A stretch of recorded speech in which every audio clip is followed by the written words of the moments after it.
social media existed during the greatest moments, would it have captured? If social media would have existed then, my dad always told me, now this is my dad's perception.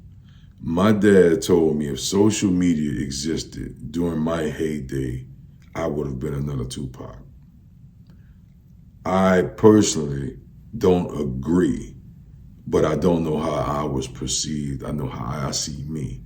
And I'm also a hip hop kid too, and I don't mimic people like that. You know what I mean? I could appreciate you. I'm not gonna bite your style. I know when to borrow something to pay homage and when to not, you know what I'm saying? We just don't bite people's styles and stuff. But my pops told me that. And there was a lot of stuff going on. I was in and out of jail. There was a lot of things that I'd never talk about, you know what I mean? So that's one to grow on. That's you know, something to put out there, you know what I mean? Social media would also capture these great relationships that I have with amazing artists to this day. You know what I mean? That people will be so surprised about. Like, most people don't know that I and Bruno Mars was signed to a publishing company at the same time as great writers before aiming toward our own personal music careers.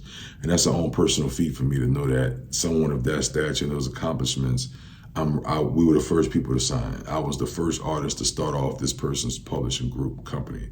And believe it or not, today it's sold between $250 and $350 million. I'm starting to wonder, am I entitled to some of that? You know what I mean? Maybe we got to check in on that. You know, might have a few dollars out there waiting on me. What did you spend your first bag on? My first bag, I think I bought my mom a car. You know what I mean? And before that, I got myself a condo apartment, paid it up for 6 months. You know, secured myself with a roof over my head.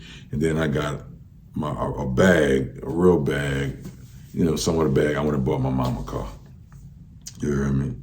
Shout out to my mom, I love her with everything, you hear me? Did you play a role in how you were promoted? The way P collectively put everyone on the album cover front and back with the upcoming albums, released products, club, merch, etc., was genius. It really was. I played a part of giving him the music, and he was able to analyze that from there and go with what he thought. P came up with the title There's One There, a Family, which was genius. By my name being Fiend at the time, you hear me? So he did a lot of the marketing, you know, I think is great. To this day, a great marketing genius. I think the first time I stepped into when he realized how involved I was is when we dropped There's One There, a Family. He told me like the first week, man, you go, you should be good. You hit #1 on Billboard, you're good. And I remember telling him that the DJs were feeling a song produced by KL called Big Time, featuring my sister Mia X. I said, P, we need to sing, we need to press this up. He like, bro, you gold already, you tripping, you know what I mean? I'm like, Ron, we need to press up a single. I'm so used to, this is the protocol to go about doing this. So that's what my mind was made on, right? He was like, man, you good, you know, you good, like, don't even worry about that.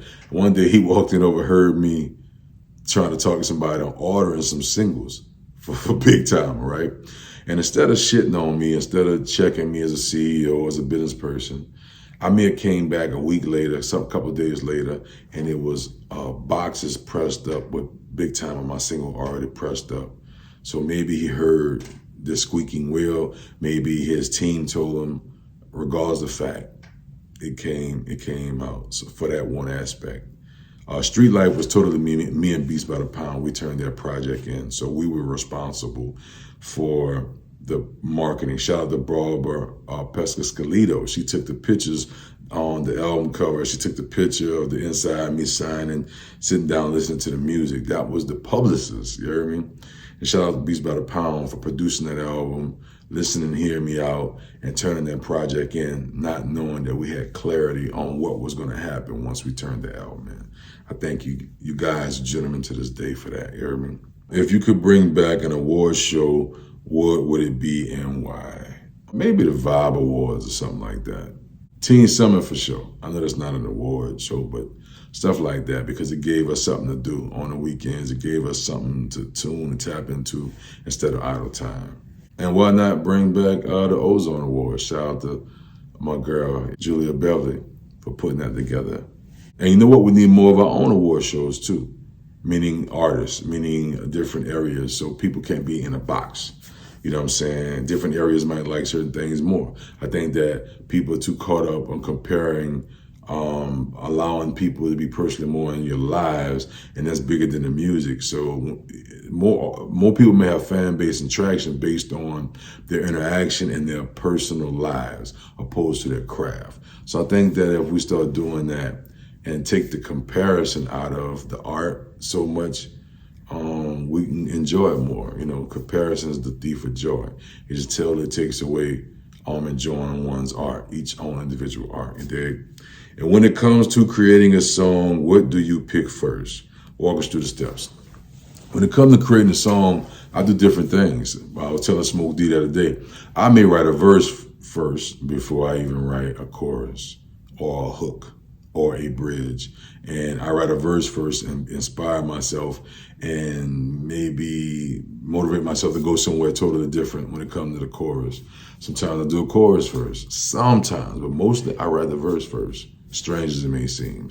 I like being inspired by production, but if not, I have to take these words and find production to go with it. The best thing about making a song, creating a song for myself, if I don't hear the production I'm looking for, I can produce it myself. Picture that, right? So that's dope. Peace and love, man. I need you to sign in, hit the subscriber button on Who Got That Fire, which is Fiend TV, where you can find this show. Follow me on IG, Who Got That Fire, you heard me?